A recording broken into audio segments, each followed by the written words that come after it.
दोस्तों और मेरे नए टेक्नीशियन भाइयों, आज से हर संडे को हम आपके लिए मोटर वाइंडिंग की एक एक वीडियो डालेंगे सिखाने की।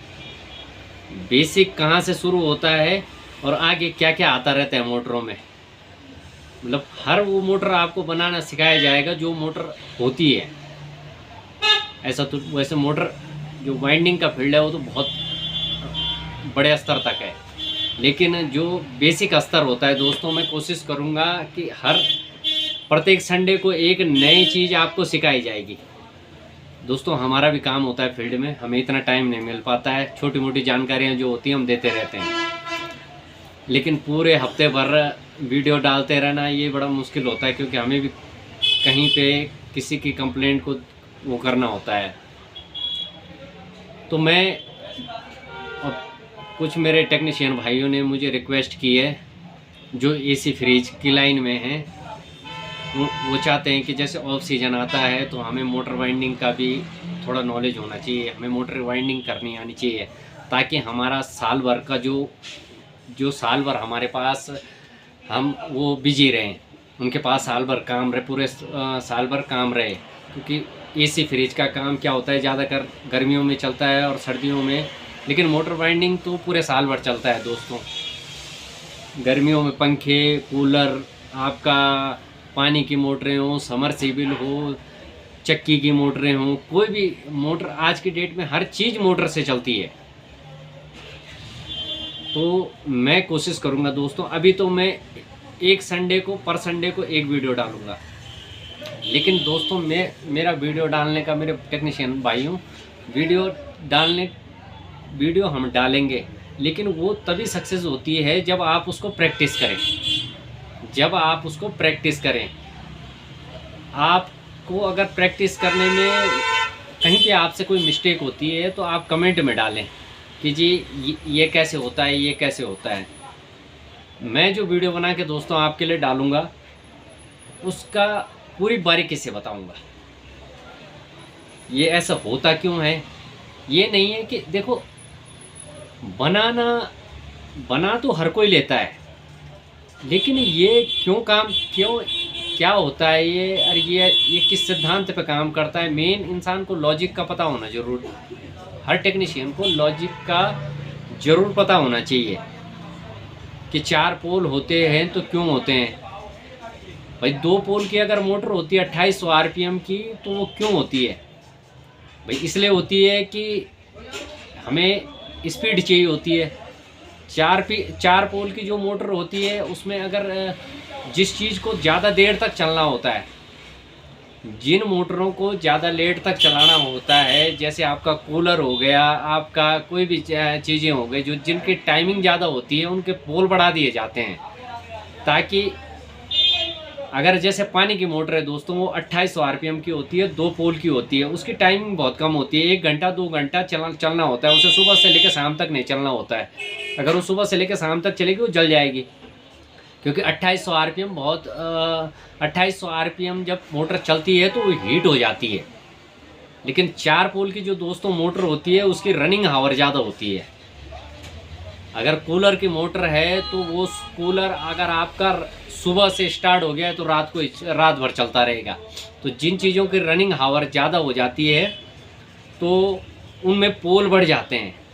अब आप क्रेशर मशीन, आपकी इधर क्रेशर मशीन होंगी जो पत्थरों को तोड़ते हैं, बड़े बड़े क्रेशर मशीन, उनके आरपीएम और कम हो जाते हैं, 960 660 उनके आरपीएम घटा दिए जाते हैं, क्योंकि अगर वो हाई आरपीएम पे चलेंगी तो वो तो जल जाएंगी।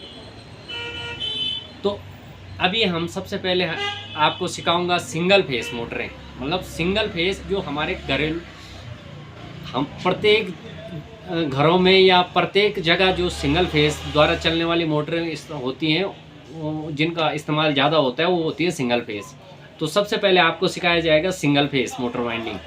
सिंगल फेस आपका क्लियर हो जाएगा, फिर हम स्टार्ट करेंगे 3 फेस मोटर वाइंडिंग।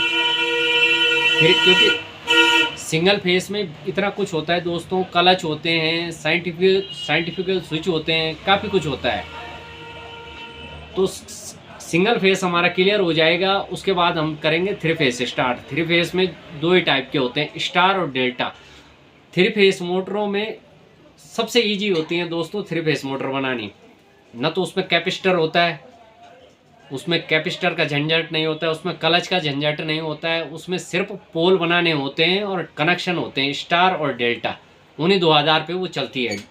उसमें भी कई तरह के कनेक्शन होते हैं, डबल डेल्टा होते हैं, इसी तरह से कई कनेक्शन होते हैं। तो पहले हम करेंगे सिंगल फेस से स्टार्ट।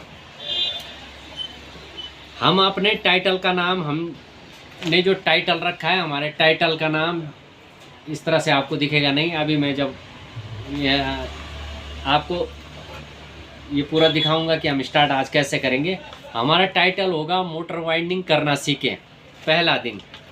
तो पहले दिन में हम जो चीज़ सिखाएंगे हम उसकी स्क्रीनशॉट या फ़ोटो हम टाइटल में डाल देंगे।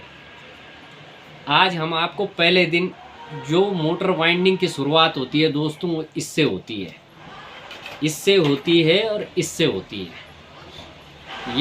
ये चीज़ें हैं जिनसे मोटर वाइंडिंग की शुरुआत होती है।